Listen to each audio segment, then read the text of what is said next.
ADHD and emotions can be a powerful combination. However, most of us do not get the appropriate training on how to learn from them and how to manage them during our formative years. Most people don't naturally figure out emotional health and intelligence on their own. We just pretty much recycle and adapt what we've seen modeled. This happens for many reasons. We don't come with owner's manuals or warning labels. It'd be pretty useful if we did, because how are we supposed to know? How are our parents supposed to know? How are our teachers supposed to know that we had ADHD? Even the experts today are still, it's wildly underdiagnosed and quite a bit misunderstood, which is one of the reasons that I'm doing this channel. I'm somebody that has ADHD, that has learned from it, and I've learned how to turn it into a superpower, and I'd like you to be able to do it too. When our emotions go misunderstood and unchecked, this combination with ADHD yields to a lot of people feeling frustrated, tired, and just plain used up. So think of the brain as a computer, because it is one, and it's a very effective one at that. In fact, it can be so efficient as to run all the programs in the background, and if the person to whom the brain is attached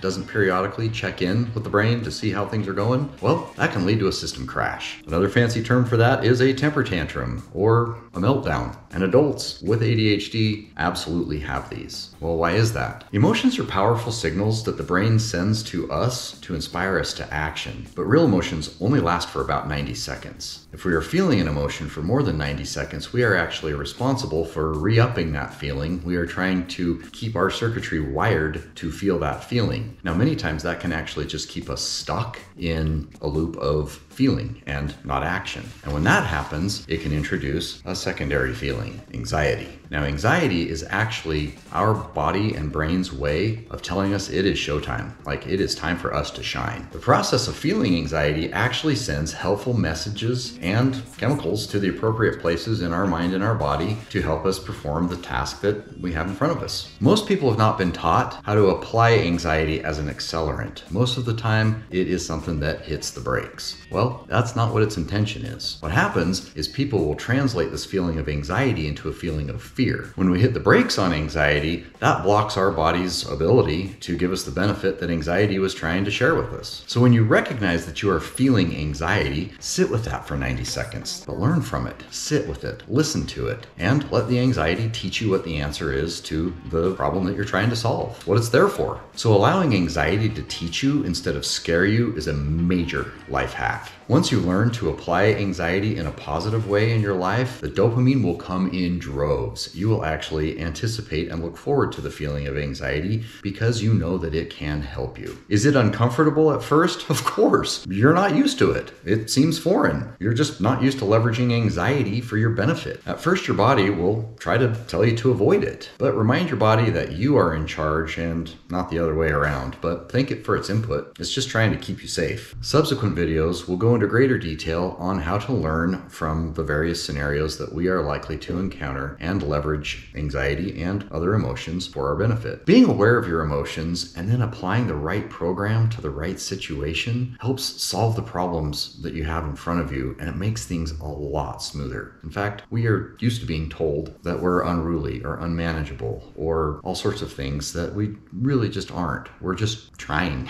to find a way to make it through life. And well, learning to manage your emotions and understand why you do what you do is a great start in trying to manage how to live your life. It'll eventually help you make sense of the why of your life, and that is empowering. That is game-changing. We're going to talk a whole lot more about specific emotions and how to do this, and I hope that you find this helpful.